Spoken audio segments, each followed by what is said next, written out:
Is 8K 360 video actually worth upgrading for? Or is it just a spec sheet number designed to make you spend money you don't need to spend?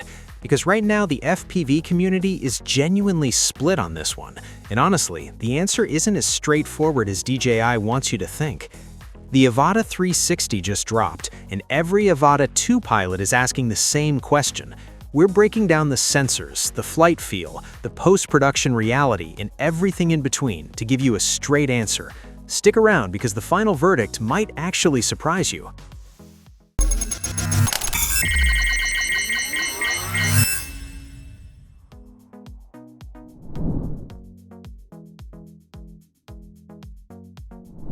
Here's where the gap between these two drones is the widest, and trust me on this one, it's not even close. The Avata 2 runs a single 1 and 1.3-inch sensor, delivering clean 4K at up to 100 frames per second, and for most use cases, that's been genuinely excellent. But the Avata 360 is playing a completely different game, with two next-generation 1 and 1.1-inch square CMOS sensors, each delivering an imaging area equivalent to a full 1-inch chip in 360 mode. That jumps dynamic range to 13.5 stops and enables native 8K 360 HDR video. And here's the thing about 8K that people miss. It's not about the number itself. It's about having enough resolution headroom so that when you reframe in post, your final footage still looks crisp and professional. The Avata 360 also shoots 120 megapixel DNG photos compared to the Avata 2's 12 megapixel JPEGs. For professional creators who need serious editing latitude, this round goes decisively to the Avata 360. Now here's where it gets interesting, and this is the part that's going to sting for the manual pilots. The Avata 360 weighs in at 455 grams against the Avata 2's 377 grams, and in the FPV world, that 78-gram difference matters a lot more than it sounds. You feel it in the momentum, the snap through corners, and the overall responsiveness. Both drones are rated for around 23 minutes of flight time, which is surprisingly even, but the speed gap is brutal. The Avata 360 tops out at 18 meters per second in sport mode, with 0 manual mode available. The Avata 2 screams along at 27 meters per second in full manual. If power loops and high-speed gaps are your thing, the Avata 360 is going to feel like it has training wheels permanently welded on. The Avata 2 is still the better pure FPV drone. Full stop.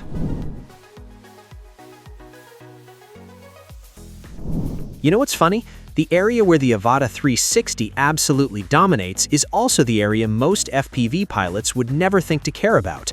DJI finally brought omnidirectional obstacle sensing to an FPV platform, combining forward-facing LiDAR, 3D infrared sensors, and a full vision system that wraps the drone in a complete safety bubble.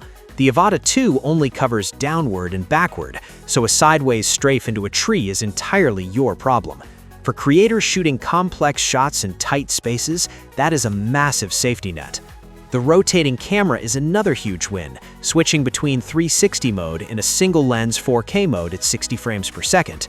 It's essentially two drones in one body.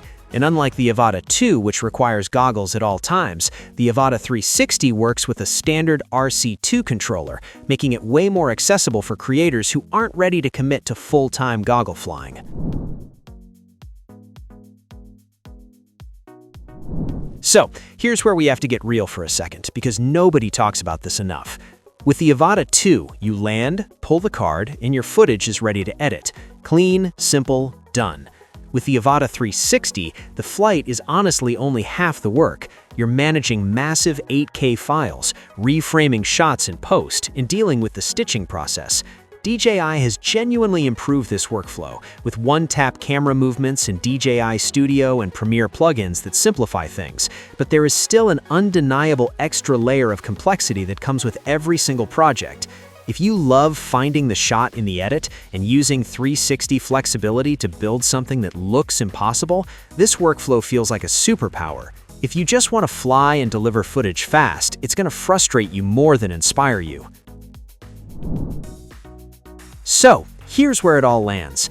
If you're a content creator chasing that impossible 360 perspective, invisible drawn effects, and maximum creative flexibility in post, the Avata 360 is a legitimate powerhouse that justifies the price and the extra complexity. But if you're a pure FPV pilot who lives for speed, manual control, and a clean, streamlined workflow, the Avata 2 is still your drone. One is a creative Swiss Army knife, the other is a dedicated FPV scalpel. So what are your thoughts? Are you Team 360 or are you sticking with the Avata 2? Drop it in the comments, we'd love to hear from you. And if you found this breakdown useful, don't forget to like, subscribe, and hit the bell so you don't miss our next head-to-head.